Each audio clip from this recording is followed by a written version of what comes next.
Assalamualaikum warahmatullahi wabarakatuh. Selamat pagi dan salam sejahtera buat kita semua. Pada hari ini saya akan coba berbagi informasi mengenai bagaimana cara melaporkan beban kinerja dosen pada halaman atau portal Sistem Informasi Sumber Daya Terintegrasi atau yang biasa kita kenal dengan nama Sister. Nah, pertama-tama silahkan Bapak Ibu masuk ke dalam halaman sister.unmu.pnk.akademik.id. Dalam contoh ini nanti tinggal disesuaikan saja dengan halaman institusi Bapak Ibu. Nah, kemudian masukkan username dan password yang sudah Bapak Ibu dosen miliki ya. Dalam contoh ini saya tinggal login saja, masukkan username dan password, kemudian klik login. Maka kita akan masuk pada halaman utama Sister, kemudian klik layanan BKD, kemudian rekap kegiatan BKD, kemudian klik pada bagian laporan. Ini kita untuk mengetahui bahwa informasi mengenai penarikan kinerja nih pada halaman ini ya. Penarikan kinerja itu dari 1 September 2021 sampai 28 Februari 2022. Kemudian periode pengisian 1 September 2021 sampai 15 April 2022 dan seterusnya sampai periode penilaian ya 1 September 2021 sampai 30 April 2022. Nah, sebelum kita mengklaim apa-apa saja pada bagian unsur pendidikan, pelaksanaan penelitian, pelaksanaan pengabdian, penunjang dan seterusnya, maka kita isi dulu ya data-data di bagian pelaksanaan pendidikan. Nah, di sini ada banyak unsur yang bisa Bapak Ibu klaim ya untuk sebagai laporan. Nah, dalam contoh ini saya hanya 2 saja. Yang pertama pengajaran, klik pengajaran ya pada bagian pengajaran. Nah, ini data ini didapat secara otomatis dari feeder dikti yang diinputkan oleh admin PT. Jadi ini tidak dimasukkan secara manual. Yang dimasukkan secara manual itu bisa tugas tambahan. Nah, tugas tambahan jika Bapak Ibu misalnya memiliki jabatan di perguruan tinggi, maka Bapak Ibu tinggal pilih tambah saja. Karena ini tugas tambahan ya, maka di sini tulisannya penduduki jabatan perguruan tinggi, opsinya ya. Kemudian jenis tugas tambahannya sebagai apa? Tinggal Bapak Ibu nanti klik saja di sini ya. Nah, kemudian jika sudah, kemudian pilih unit kerjanya apa, kemudian jumlah jam diakui berapa ya sesuai dengan ini ya. Kemudian SK penugasannya, kemudian terhitung mulai tanggal berapa dan tanggal berakhirnya kapan ya. Nah, kemudian masukkan dokumennya. Dokumen ini maksimal 5 MB. Semuanya sama, baik untuk pendidikan, penelitian, pengabdian, penunjang dan sebagainya itu maksimal total ukuran filenya itu hanya 5 MB. Bapak Ibu tinggal pilih filenya apa, klik, kemudian masukkan nama dokumen ya, keterangan, jenis dokumen misalnya SK dan seterusnya, kemudian pilih simpan. Maka akan masuk jadi seperti ini. Ya, ini contohnya sudah masuk ya. Nah, kemudian pendidikan sudah ya. Jika ada yang lain Bapak Ibu tinggal tambahkan saja ini. Yang kedua, saya masuk ke penelitian. Pilih di bagian publikasi karya. Ya, pada bagian unsur penelitian, pilih publikasi karya, maka nanti akan masuk ke halaman publikasi karya. Nah, di sini ada opsi input publikasi dari Sinta. Nah, untuk input publikasi dari Sinta ini pastikan Bapak Ibu telah mengklaim atau menambahkan artikel publikasi Bapak Ibu yang sudah diterbitkan di jurnal-jurnal baik internasional bereputasi maupun nasional terakreditasi. Ya, karena data Sinta itu akan menarik data dari Google Scholar. Nah, misalnya contohnya saya sudah masukkan, misalnya ada yang belum, kemudian kita masukkan, sudah masuk di dalam Google Scholar, kemudian Bapak Ibu cukup menginformasikan kepada verifikator Sinta di perguruan tinggi Bapak Ibu untuk melakukan sinkronisasinya. Contohnya ini, saya sudah melakukan menambahkan artikel yang belum terindeks di Google Scholar, sudah saya tambahkan, kemudian saya akan mengkonfirmasi ke verifikator Sintanya untuk disinkronkan. Ini contohnya, kebetulan saya juga sebagai verifikator Sintanya. Nah, ini saya tinggal pilih nama ininya ya, nama dosennya, kemudian tinggal pilih request Google sinkronisasi. Maka otomatis artikel Bapak Ibu sudah tersinkronisasi ya. Begitu juga dengan Scopus, jika ada pilih konfirmasikan ke verifikator Sintanya untuk mensinkronisasi Scopusnya. Nah, ini sudah tersinkronisasi, maka tinggal di sini klik saja import publikasi dari Sinta. Maka nanti akan banyak sekali artikel-artikel Bapak Ibu yang masuk di dalam list di Sinta ini. Tapi kan nanti tidak semuanya yang akan digunakan. Cukup artikel-artikel terbaru saja untuk mengklaim ya. Nah, misalnya di sini contoh, misalnya ya, ini pilih import ya, misalnya kita pengen menambahkan ini, kan nggak mungkin semuanya ya Bapak Ibu, tapi kalau pengen ditambahkan silahkan. Tetapi yang kita klaim kan cukup yang perlu saja ya, karena maksimal itu kan 16 SKS saja, minimal 3 SKS, maka tidak perlu terlalu banyak-banyak ya untuk klaim BKD. Nah kemudian ini kalau misalnya ini yang mau ditambahkan, pilih import, kemudian jenis publikasinya apa, misalnya dalam contoh ini jurnal nasional terakreditasi, kemudian di sini jurnal hasil penelitian pemikiran yang dipublikasikan dalam bentuk jurnal nasional terakreditasi Kemenristek-Dikti. Nah pilih yang ini. Kalau sudah ini sudah opsinya dipilih, kemudian pilih konfirmasi. Kalau lebih dari 2 pilih lagi yang lain ya, misalnya ini import, pilih import, nanti kita akan masukkan, kemudian jurnal internasional bereputasi misalnya ya, kemudian pilih kategorinya apa misalnya. Nah kalau sudah klik konfirmasi, maka karena ini sudah saya masukkan, jadi saya tidak klik ini lagi ya. Nanti kalau misalnya di portal Bapak Ibu tinggal diklik saja konfirmasi, maka otomatis akan menambah list di dalam publikasi karya pada bagian unsur penelitian ya.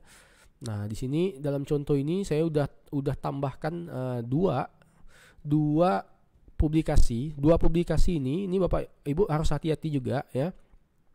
Jadi saya menambahkan di sini 2 publikasi ini. Yang pertama ini ya, yang pertama ini itu dari publikasi penelitian, yang kedua ini ya. Jadi 28 ini pengabdian nih, yang upaya meringankan dampak Covid ini pengabdian. Nah, pastikan Bapak Ibu ya, ini pastikan, ini sangat penting, pastikan tanggal terbitnya itu sesuai dengan yang ada di kolom penilaian tadi ya, yang layanan BKD itu, yang kolom penilaian itu harus masuk dalam rentang atau interval penilaiannya, yaitu tadi 21 September sampai 28 Februari 2022. Karena kalau nanti tidak sesuai dengan tanggal terbitnya, maka nanti tidak bisa ditarik atau diklaim di dalam ini ya, layanan BKD, rekap BKD. Maka ini pastikan tanggalnya sudah sesuai. Oke, kita lanjut. Tadi penelitian saya hanya tambahkan 2 ya, penelitian pengabdian. Nah, kemudian ini Bapak Ibu jangan lupa juga, ini kan ada 2 ya. Nah, di sini nanti Bapak Ibu tinggal edit saja. Jika misalnya ada yang pengen diubah datanya, pilih edit. Kalau misalnya ada yang pengen dihapus, pilih hapus. Kalau misalnya ada kesalahan, pilih hapus. Nah, di sini ini karena ini penelitian ya, ini yang ini nih, yang nomor 29 ini penelitian, saya klik edit. Ya, ini ubah data. Nah, maka di sini kan ini kan hasil penelitian yang dipublikasikan dalam bentuk jurnal terakreditasi Kemenristek-Dikti. Nah, opsi ini jangan salah ya Bapak Ibu. Jika artikel itu bentuknya penelitian, maka pilih opsi ini. Kalau dia pengabdian, pilih bentuknya pengabdian. Nah, itu kadang yang banyak terjadi kesalahan. Kemudian ini juga, ini contohnya kan pengabdian, saya edit misalnya. Ya. Nah, ini kan artikel pengabdian nih. Nah, ini bukan penelitian ya Bapak Ibu. Bapak Ibu pastikan yang terpilih opsinya itu hasil kegiatan pengabdian. Nah, itu yang harus diperhatikan ya. Nah, kemudian ini jika sudah ya, sudah kita pilih semuanya. Jika sudah, kita lanjut ke penunjang ya Bapak Ibu ya. Jadi kalau misalnya nanti ada yang mau ditambahkan lagi di pengabdian, silakan. Misalnya sebagai pengolah jurnal, sebagai pembicara ya, dan sebagainya, nanti bisa ditambahkan secara manual. Caranya sama saja, misalnya tambah ya, kemudian masukkan sebagai apa ya, perannya apa, SK-nya apa, kemudian statusnya, kemudian dokumennya apa, misalnya dokumen SK ya, dan seterusnya. Itu untuk pengabdian. Jika dirasa masih perlu ya Bapak Ibu, tapi jika dirasa cukup ya sudah. Kemudian penunjang, lanjut ke penunjang. Nah, misalnya penunjang sebagai apa nih ya kan, bisa sebagai anggota profesi, penghargaan, atau penunjang lain. Nah, dalam contoh ini saya masuk ke penunjang lain.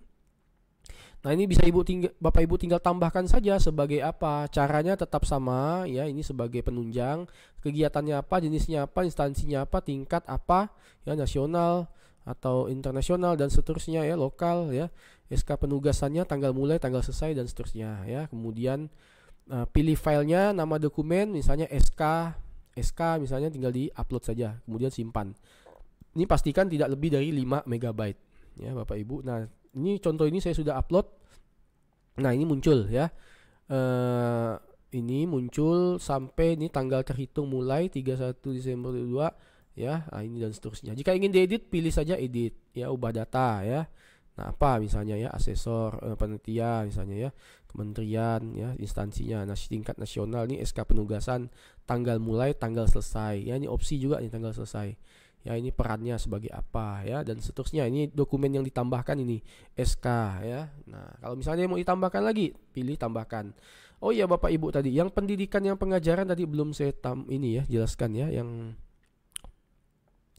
karena ini udah sesuai, nanti kita menambahkan dokumen itu nanti di layanan BKD atau rekap kegiatan. Nah, tadi kita sudah mengecek ya pada bagian unsur pendidikan ini sudah tersedia, ini sudah tidak perlu ditambahkan manual karena sudah ada di feeder dikti. Kemudian di penelitian tadi sudah dari input Sinta, kemudian sudah tanggal terbit sudah kita sesuaikan. Kemudian di pelaksanaan ini saya tadi kosong dalam contoh saya. Kemudian di penunjang sudah saya tambahkan, maka saatnya kita lanjut ke layanan BKD, klik rekap kegiatan ya. Klik rekap kegiatan, kemudian pilih belum diisi. Nah, ini tadi yang pastikan 1 sampai 28 ya rentang ininya ya, interval penarikan kinerjanya atau terbitnya tadi harus di batas interval ini. Nah, kemudian di sini pilih pelaksanaan pendidikan ya. Pelaksanaan pendidikan tadi cara menarik data kinerjanya tinggal klik di sini saja ya Bapak Ibu. Boleh secara keseluruhan, boleh juga per item, per unsur ya. Nah, dalam contoh ini bisa diklik saja, klik tarik kinerja penelitian karena saya sudah menarik kinerjanya, jadi saya tidak menarik kinerjanya lagi karena kalau saya klik ini maka akan muncul lagi semua kelas tadi ya, akan muncul semua kelas. Nah, dalam contoh ini saya sudah menghapus ya, jadi ini bisa dihapus, bisa diedit. Nanti kalau Bapak Ibu klik tarik kinerja ini, maka yang tadi ada di sini di pelaksanaan pendidikan di pengajaran ini akan ketarik semua di dalam ini ya. Nah, di dalam ini, di dalam pendidikan, pelaksanaan pendidikan. Klik ini maka ketarik semua. Nah, kemudian tinggal dipilih saja yang akan diklaim yang mana. Dalam contoh ini saya hanya menggunakan satu saja. Karena sudah sebagai dosen dengan tugas tambahan ya. Kalau dosen biasa, maka nanti tinggal disesuaikan saja. Nah, ini dalam contoh ini saya sudah mengklaim ya untuk mata kuliah ini, contohnya e-commerce. Kemudian jika ingin dihapus, pilih hapus, nanti akan banyak sekali. Kalau pengen diedit, pilih ubah data. Ya, ini pilih ubah data, kelasnya berapa. Ini harus diisi lengkap ya Bapak Ibu. Kalau ini tidak diisi lengkap, maka nanti nilai SKS atau total BKD-nya nanti tidak muncul. Jadi ini harus diisi lengkap. Kemudian gimana menambahkan dokumennya? Klik di sini Bapak Ibu, bukti ajar. Nah, klik bukti ajar. Ya. Nah, tinggal masukkan saja. Nah, dalam contoh ini saya sudah masukkan ya. Yang pertama, nah ini tinggal choose filenya apa, nama dokumen, misalnya yang pertama kontrak kuliah, kontrak belajar. Jenis dokumen itu tersedia, misalnya kontrak belajar ada di sini. Ya, kontrak perkuliahan ada. Ya, kemudian simpan dokumennya ya, maka muncul seperti ini gitu ya Bapak Ibu ya. Kemudian RPS misalnya di sini juga ada, nanti pilih filenya, nama dokumen, kemudian opsinya RPS gitu ya. Nah, itu ada opsinya. Kemudian SK juga ya, pilih di sini nama dokumen SK, choose filenya, pilih PDF SK ya, pilih dokumen dan seterusnya ya Bapak Ibu. Ini contohnya kan kontak belajar, bisa diklik misalnya ini kan. Nah, ini coba ya, ini bisa diklik ya Bapak Ibu ya. Kemudian terlanjutkan lagi untuk ya RPS-nya juga sudah diupload, SK mengajar sama berita acara kuliah dosen, DPNA ya, dan absensi perkuliahan itu juga bisa di-upload ya. Jadi dalam contoh ini 4, tetapi dalam beberapa tutorial biasanya hanya cukup kontak perkuliahan, tapi semakin lengkap semakin baik ya. Itu di pendidikan ya Bapak Ibu. Sekarang kita kita ulangi lagi. Tadi sudah di pendidikan ya, di sini ya, ini sudah. Kemudian ini statusnya dibuat saja selesai Bapak Ibu, kecuali nanti jika Bapak Ibu terdapat kelebihan SKS.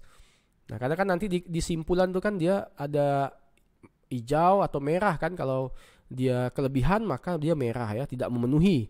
Karena di sini minimal 3 SKS ya, maksimal 16 SKS. Jadi nanti diperhatikan di sini ya. Jadi pada bagian tadi itu ya, di bagian pendidikan tadi ini kalau misalnya dirasakan cukup ya, maka bisa dipilih opsinya beban lebih kalau dia berlebih. Kalau dia nggak banyak, dalam contoh ini cuma selesai satu saja, maka saya pilih selesai ya. Nah, kemudian apalagi yang bisa dimasukkan ya, disesuaikan dengan unsur-unsur yang Bapak Ibu masukkan di unsur pendidikan ya. Kan ada banyak tadi ya, melaksanakan kegiatan data sharing, melaksanakan kegiatan pendampingan mahasiswa dan seterusnya. Nah, itu ada di kolom pengajaran. Begitu juga di kolom pendidikan ya. Kemudian ini menduduki jabatan pimpinan perguruan tinggi juga, ini nanti dimasukkan. Dalam contoh ini statusnya berlanjut ya, karena masa jabatan. Nah, kalau misalnya mau dihapus, pilih hapus. Kalau mau diedit, pilih ubah data ya, pilih ubah data. Oke, sekarang pendidikan sudah, lanjut ke bagian penelitian. Nah, pelaksanaan penelitian caranya sama Bapak Ibu, tinggal diklik saja tarik kinerja dari portofolio. Nah, maka dia akan mengambil data artikel yang ada di publikasi ya ini ya, di publikasi karya. Nah, kalau misalnya tidak muncul ya pastikan tanggal terbitnya ya Bapak Ibu. Tanggal terbitnya ini harus sama dengan interval penarikan kinerja ya. Nah, itu dipastikan, ini harus diingat. Dalam contoh ini saya hanya masukkan satu saja ya. Nah, di sini apakah selesai atau berlanjut atau apa ya, karena di sini udah dipublish, saya pilih opsi selesai ya. Kemudian ubah data, kalau pengen mengubah data silahkan pilih ya. Nih pilih penulisnya sebagai penulis apa. Misalnya jumlah penulis ini apa nih tadi nih? 2 misalnya ya, penulis 2. Kemudian penulis anggota misalnya ya. Nah, ini tinggal dipilih saja, pilih ubah data. Nah, makanya akan seperti ini ya Bapak Ibu ya. Nah, kalau mau dihapus, hapus, tarik lagi ulang gitu ya, misalnya ada kesalahan. Kemudian lanjut ke pengabdian. Nah, pengabdian juga caranya sama, klik tarik kinerja dari portofolio secara keseluruhan atau per unsur ya. Misalnya misalkan pengembangan, diklik, ditarik satu-satu bisa. Nah, dalam contoh ini saya langsung saja dan otomatis akan masuk satu nih yang bisa diklaim. Yang tadi kita masukkan di publikasi karya ya. Masuk di sini, tulisannya selesai karena sudah publish juga ya, ini selesai. Kalau pengen pilih yang lain, pilih yang lain. Kalau misalnya berlebih, dia beban lebih ya. Oke, ini sudah di pengabdian, hanya satu saja. Kemudian di pelaksanaan penunjang. Nah, di pelaksanaan penunjang ini saya hanya satu saja. Caranya sama tadi Bapak Ibu, tinggal tarik saja data kinerja dari portofolio tadi yang diisikan di sini ya, penunjang, maka dia akan ketarik di bawah nih. Nah, keanggotaan dalam tim penilaian kegiatan lainnya dari kementerian. Nah, ini masuk sini. Nah, kenapa ini saya buat beban lebih? Kalau tidak dibuat beban lebih, maka akan melebihi ini ya, melebihi ini. Saya contoh ya, saya contoh klik selesai nih katakan ya, ubah status. Nah, ini saya klik ubah status selesai ya.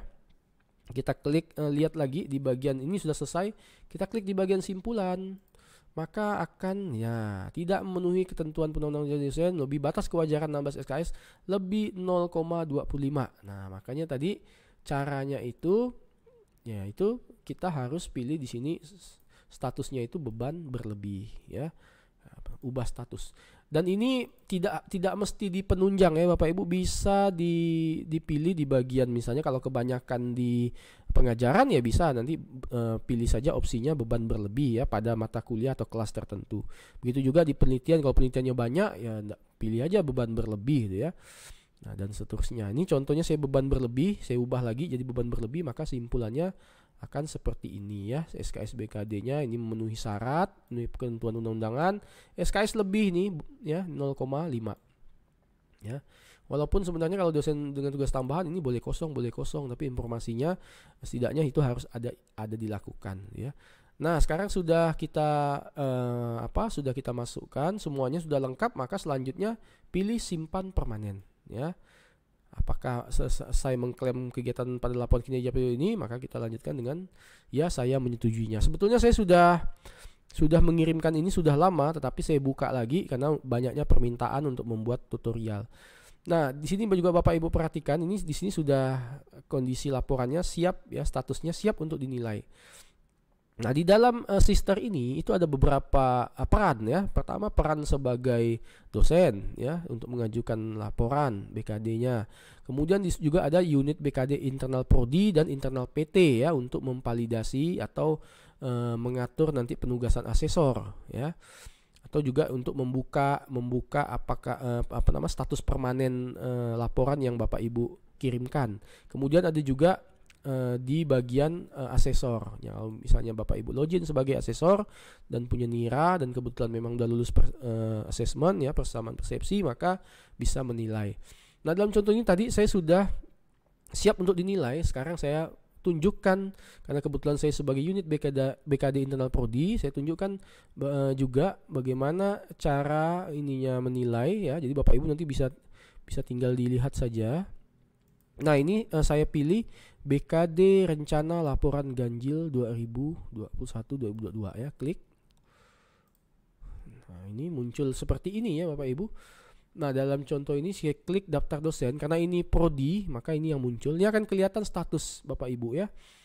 Nah, di sini pentingnya Bapak Ibu berkoordinasi juga dengan unit BKD internal prodi untuk memastikan bahwa laporan Bapak Ibu telah lengkap Ya, jika misalnya nanti unit BKD internal mengatakan masih ada yang kurang lengkap sebelum diproses ke penilaian ke asesor, maka Bapak Ibu bisa meminta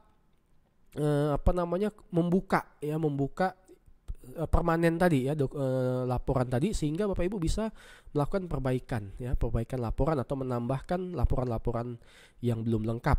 Nah, tapi kalau misalnya sudah, nih dalam contoh ini tadi kita sudah kirim, statusnya selesai ya. Kemudian nanti tugas ini juga Bapak Ibu juga koordinasikan agar BKD Bapak Ibu ini diserahkan ke asesor sesuai yang ditunjuk. Nah, ini penugasan asesor ya. Nah, dalam contoh tadi sebenarnya BKD saya sudah selesai, tapi saya buka lagi supaya bisa memberikan tutorial ini. Nah, di sini tim unit BKD internal maupun prodi maupun PT itu akan memilih asesor yang akan ditugaskan. Dalam contoh ini saya sudah menugaskan kedua asesor yang sesuai bidang ilmu ya. Dalam contoh ini manajemen. Ya, ke satu yang ini tim asesornya, yang kedua ini. Nah, di sini kalau kita lihat di sini sudah menilai ya. Sudah menilai, asesor pertama sudah menilai, tinggal menunggu asesor kedua. Nah, jadi cukup mudah sekali ya Bapak Ibu untuk mengisi BKD di sister ini, jadi tidak memerlukan hal yang cukup kompleks atau rumit ya, asal memenuhi kriteria-kriteria penilaian. Nah, mungkin itu saja yang bisa saya sampaikan ya Bapak Ibu. Semoga tutorial ini ya, informasi ini ya, ini bisa bermanfaat bagi kita semua. Baik, saya akhiri. Assalamualaikum warahmatullahi wabarakatuh.